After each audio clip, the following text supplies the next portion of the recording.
Gonzaga Nation SI. He's Rob Zachary. I'm Jack Ferris. Christian Peterson. We do this every time. Christian Peterson on the ones and twos. It is February 18th, 2022. It's a Friday. It's been, Rob. Oh, yeah, it's February 18th. It's been 20 years and 1 month since Pepperdine beat Gonzaga in basketball. Okay, first of all, when did we start playing games on Wednesday? Because I didn't keep up with that one. No, I think it was, I looked it up. January 18th of 2002 was a Friday. It looked like a Friday game. Were we playing Friday? No. Friday, Sunday? Maybe. I'm sure. That would have been a cool little deal. I would have liked that. Be all right. Yeah. That's what women play for the most part. College women. Friday. Yeah, and it's like a Sunday afternoon, so you could be done. Yeah, no, I dig that. Yeah, that's pathetic. But yeah, not much to say there. What was pathetic was us not even coming close to covering the spread. 14 turnovers, I think. I think if we have half those, anyone who bet Gonzaga is a happy boy yesterday. I'm not going to front. I didn't watch the game. I didn't even watch the game. Where were you in January of 2002?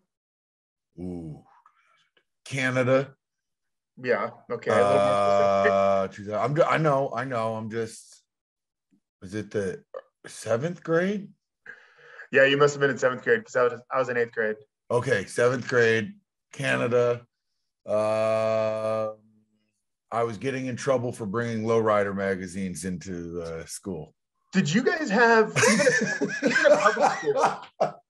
in 7th grade in North Vancouver, did you guys have uniforms? No. We didn't do uniforms. We didn't do school buses. So if you lived in that area, you had to buck up and walk. That was just it. It didn't matter how far. You had to walk or your parents had to drop you off. Incredible. Christian, where were you in January of 2002? Probably would have been in 7th or 6th grade. So Southern California, San Diego. Just loving life. Yep. Are you hair all the way down to here, going to the beach, discovering Led Zeppelin, that kind of weird phase. You start discovering Led Zeppelin at 7th grade. 6th or 7th grade was whenever that started to become cool, transitioning out of Blink-182 and into. I actually know what you're talking about. I know what stage Christian is talking about.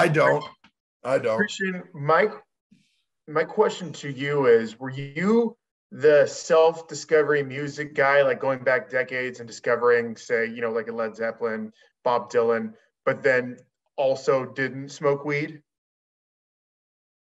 They didn't start at the same time. You know what I mean? You know what I mean? That's a very specific. Those two were on different tracks at different points in my life. Okay, because that's and were you that guy? Were you listening to Led Zeppelin? Yes, my music exposure came a lot from my parents working in the music industry as concert promoter types. So I remember my very first time being taken to Tower Records. I was 8. I bought Back in Black by AC/DC. Hell yeah, brother. So I started in a very, advanced stage. And then the rest of what you said, it did contribute to a lot of music discovery in later high school and college years. Okay. With that being said, all your CDs, where are they? Probably 90% of them are in my parents' garage. Oh, you still have them? Compact discs? Yeah, I took pretty decent care of them. And didn't get them scratched up a lot because I was always enjoying driving around with good music. So I think most of them are probably still safely stored away in some sort of bin that I promised to take out of their garage a decade ago, but haven't. Dude, CDs, man. What do you have? You had the book? Did you have the book or just? Yeah. Oh. Well, that also, though, for my generation, that also was, I had one of those of music and one of those of PlayStation 2 games. Mm-hmm. Yep. And then did you have the Discman? Or with the anti-shock? That never worked. No, we were too broke. I just had my off brand, whatever it was. Oh, we all did. You had to go to Walmart. Yeah. You had something that you could cruise around and listen to music on, yes. Right? Yes. Yeah. Man.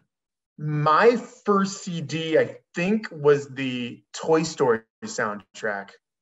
What? You Got a Friend in Me was 2, and then Space Jam like 2 years later. No. Space Jam was what, 96. Space Jam was fire. Did you guys see the new one? Stop. I don't have time. My kids love that movie. It's terrible. I haven't seen the new one. Don't. Okay. I tossed it on. It's bad. It's too meta. Being super meta is like the cool thing now. What do you mean? Like right in the middle?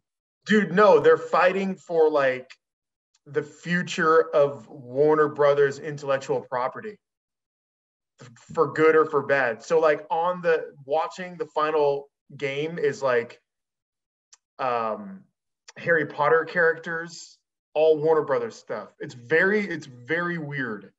Yeah, no, I wasn't digging it. Like, and then they have Game of Thrones at the game. Yeah. I'm like, I don't know, man. It just was not, but my kids love it. So like when it first came out, I was watching it like religiously. And I'm like, so did you show them the original one then and be like, hey? Yeah.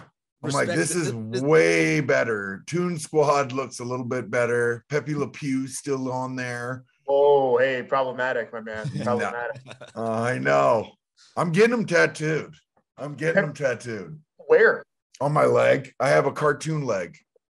I'm getting a Pepe Le Pew. Yeah, I got to figure out what I got to put with it, but I'm going to get a Pepe Le Pew just to keep him alive. Yeah, no, good for you. You're fighting the good fight. Crazy to think that the last time Pepperdine beat Gonzaga was 20 years ago? A month before the Salt Lake City Olympics. Think about that. That's a pro tie-in to your next bullet point you got on the rundown. Isn't that good, Christian? You like that, Christian? Yeah. Just came up with that. So my next bullet point, thank you, Christian, is I feel like I'm a pretty big sports fan. I also feel like I'm pretty in tune, as much as a 33-year-old man can be, with contemporary culture.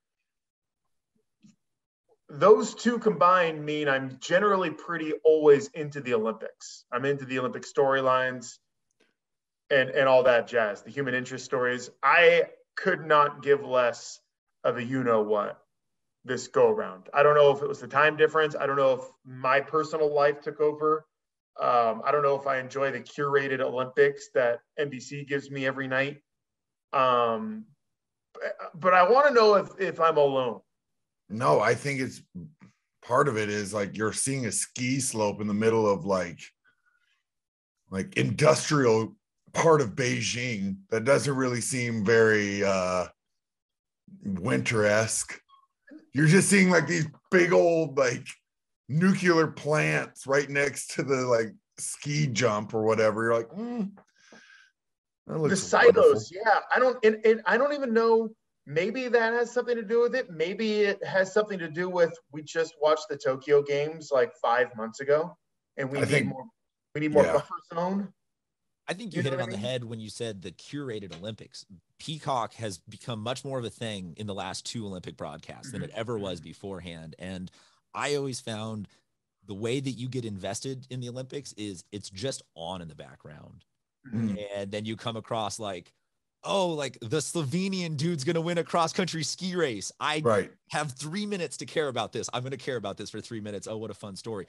But when they're just telling you, hey, here's 90 minutes of set programming that we want you to watch, and all of that other stuff is behind Peacock, you're like, no, no, hell no. I'm never going to sign up for that, ever. Get out of here with that nonsense. So Christian, I disagree. I think it's better when they tell me what to watch, and I'm bouncing around to a million different things. I think with these options of being able to watch a 3-hour cross-country race, it's too much. I don't care. I don't want to watch a 3-hour cross-country race. I want to watch maybe the beginning. I want like a human interest 90-second story right in the middle of it, and then I want like the last 4 minutes of the race. I think it's kind of like Netflix now. Like you're overwhelmed with so many sports and all that you're like, what sport do I go to?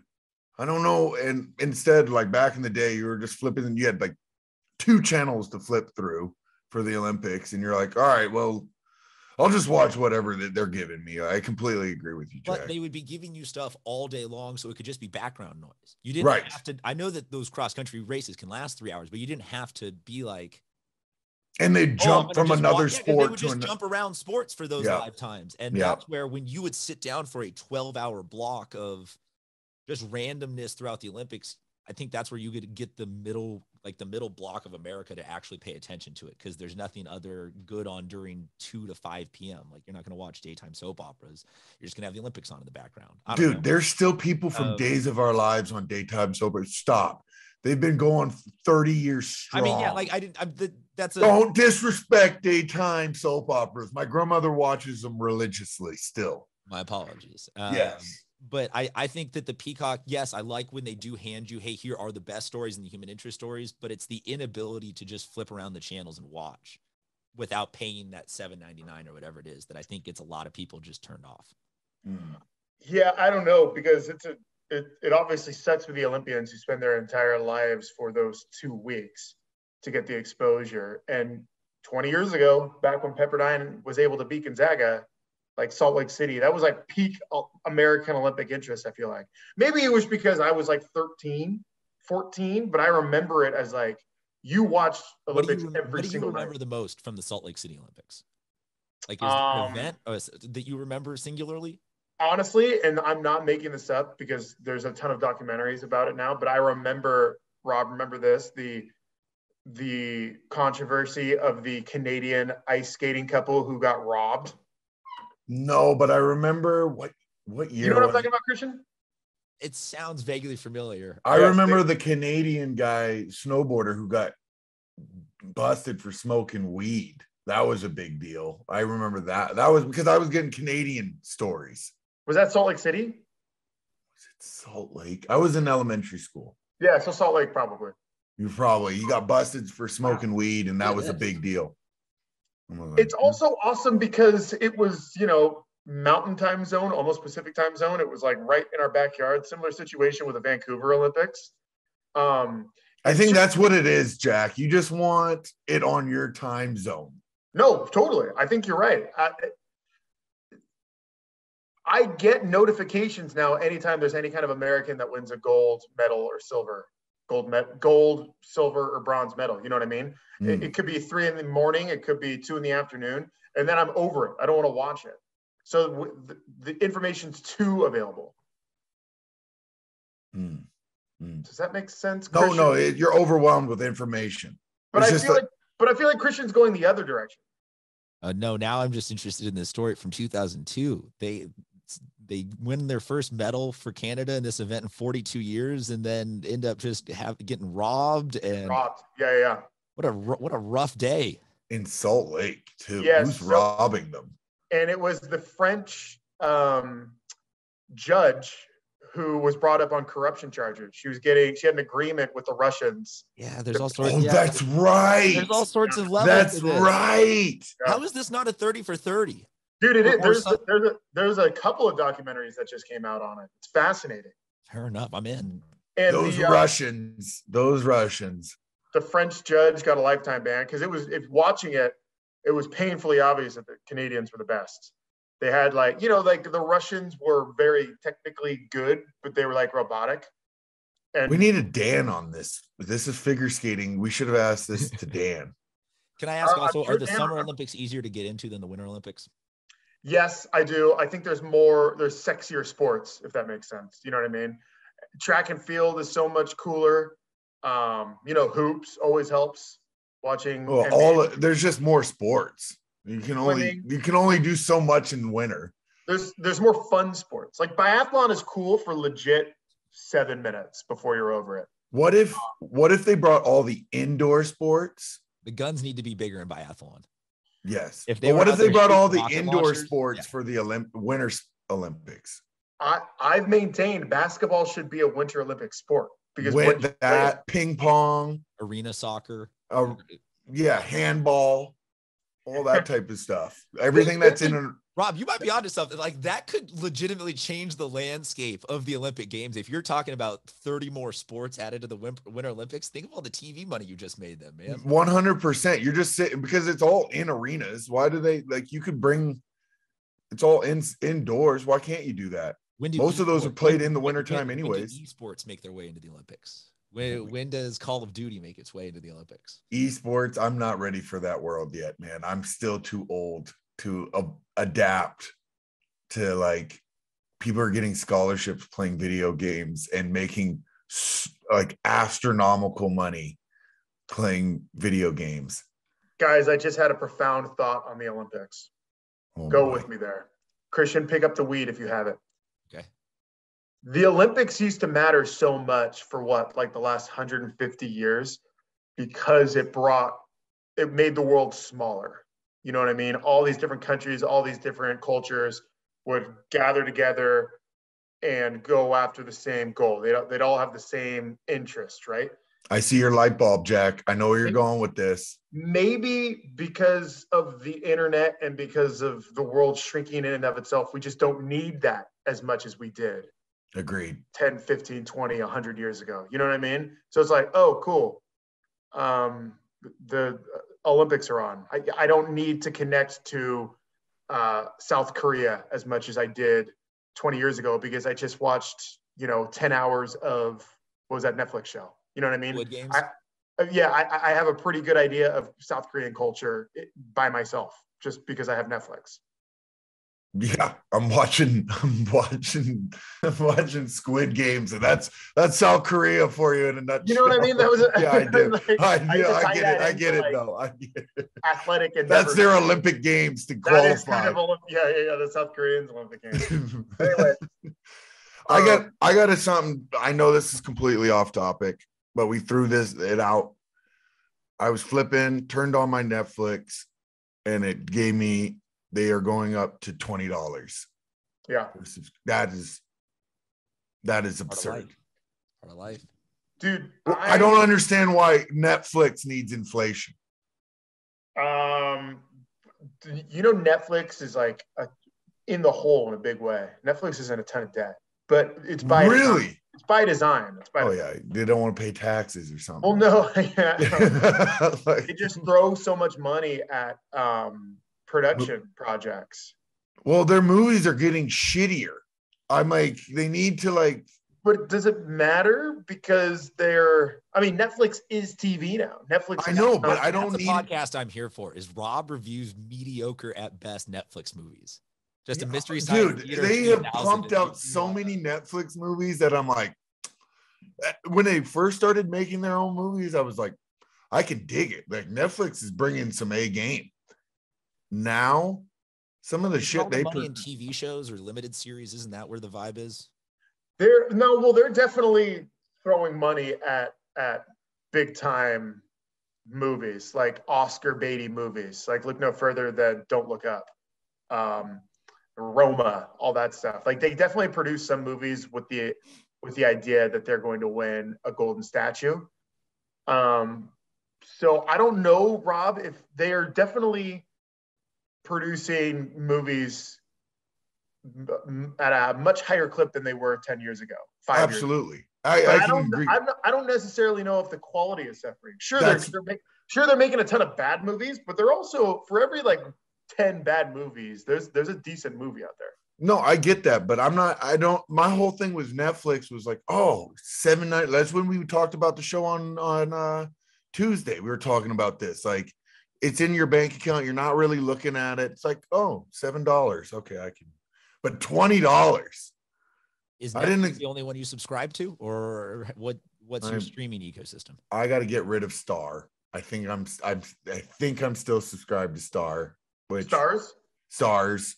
I don't watch that 50 Cent show anymore, so that's done. Oh, Power. Yeah, I don't do that, so that got to go. Hulu, Netflix, Disney Plus.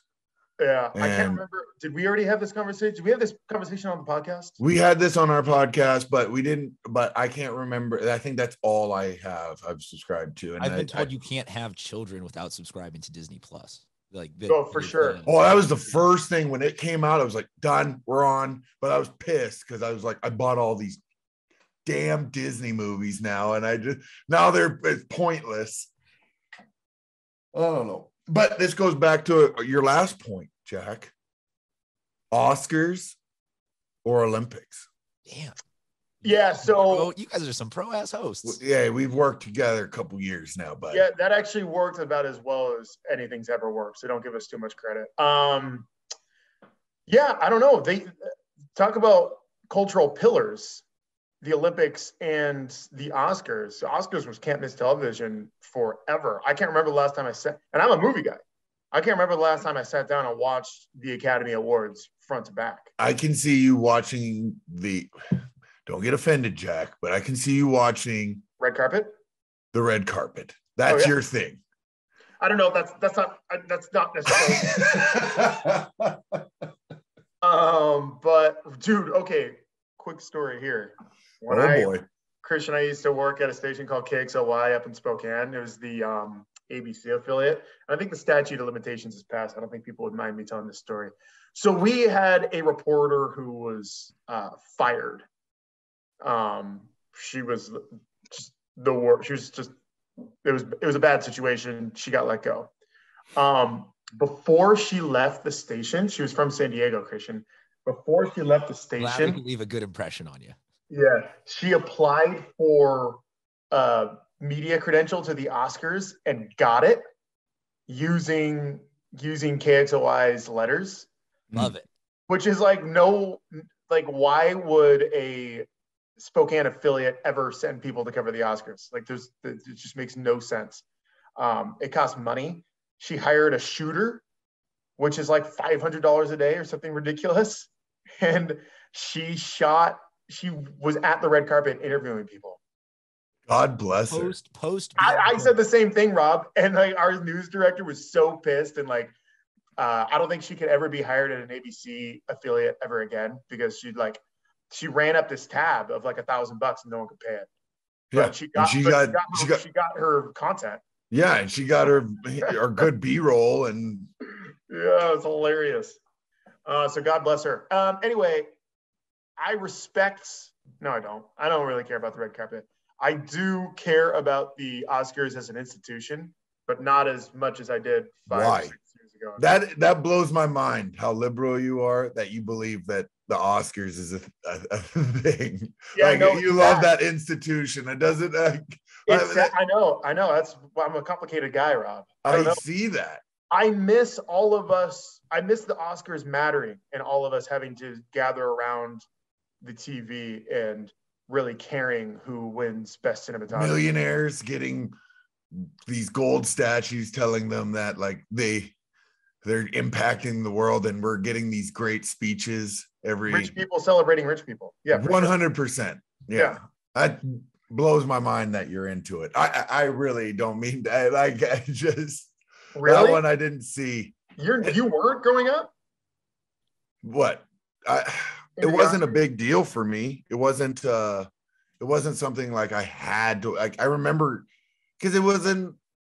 I think going back to what we were talking about earlier today was you just have so much content now that growing up, Oscars were the only thing on TV at that point in time. Yep. And there was so much build up to it for a couple of weeks. Right. It really mattered. It doesn't matter anymore. Do you know of the 10 movies out, how many have you seen for Best Picture? The 10 Best Picture nominations. What are they? I can't even tell you what they are. Christian, I'm gonna rattle them off. Christian, I'm guessing you're a movie guy, huh, Christian? I have become more TV, the Netflix series type things lately. But all right, actors in a leading role, supporting role. What are we going for? Feature.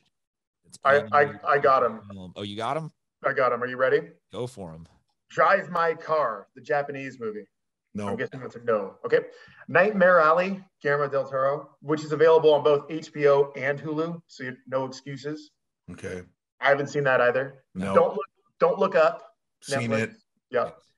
Dune, HBO. I know it's been remade 5 times. I don't know how you can get an Oscar for this one. Have you seen it? No. Okay. Belfast. No. Licorice Pizza, Paul Thomas Anderson. Heard not to watch it. Oh, really? Yeah. Paul Thomas Anderson's very, very, he misses more than he hits for me.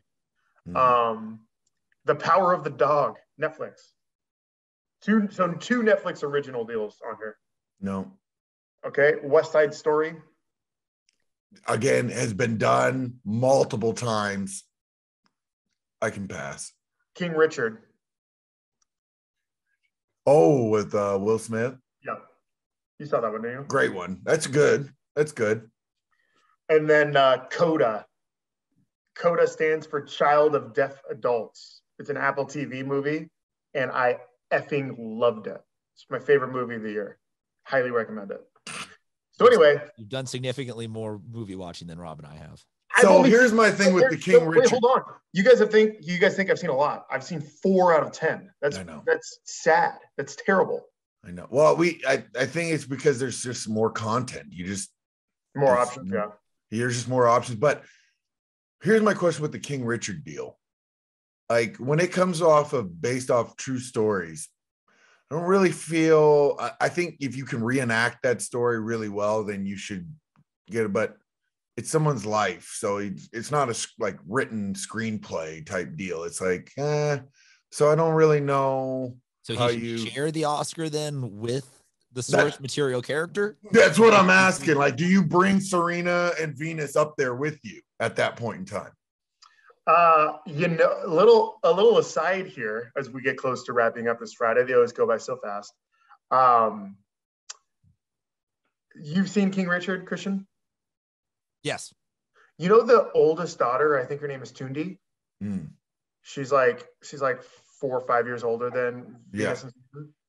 She got shot in a drive-by 10 years ago. Do you remember the game? The game does a shout out in his song at the end.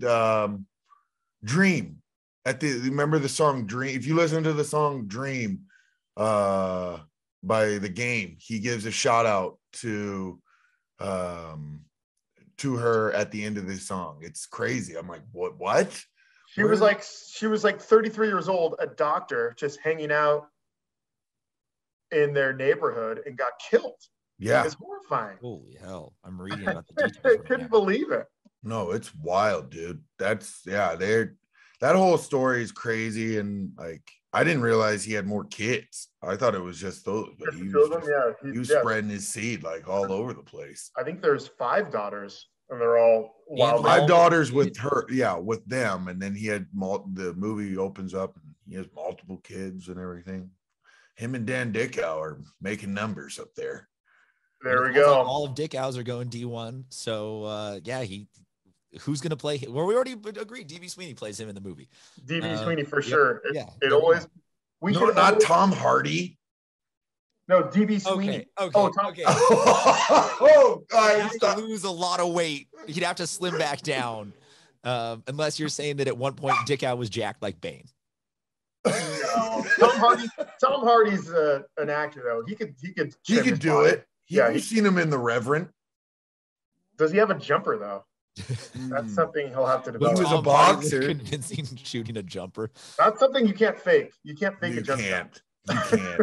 We've seen that, and he got game with Denzel. It was just. Denzel was a player though. Denzel played at Fordham. What? Like actual. PJ Carlesimo was his coach. Yep, Denzel. Yeah. Yep. I'm gonna see if I can find some highlights. I don't think you can. I don't think he ever played, but he was like a walk-on. Really? Yeah. Yeah. Unfortunately, it's Friday morning. I have a meeting to go to, but I'd love to sit here and talk about the demise of the Olympics and the Oscars all day with you guys. One thing, so next Friday,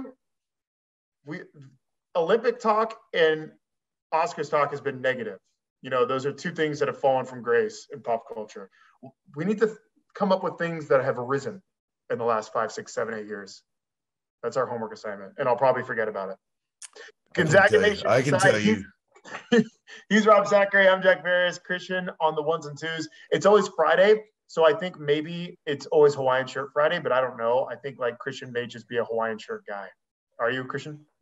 The vast majority of my closet is some variation of this. Okay, good. At least can't take life too seriously. You're so San Diego. Yeah, hell yeah. So San Diego. Yeah, this is flamingos with Christmas lights on them.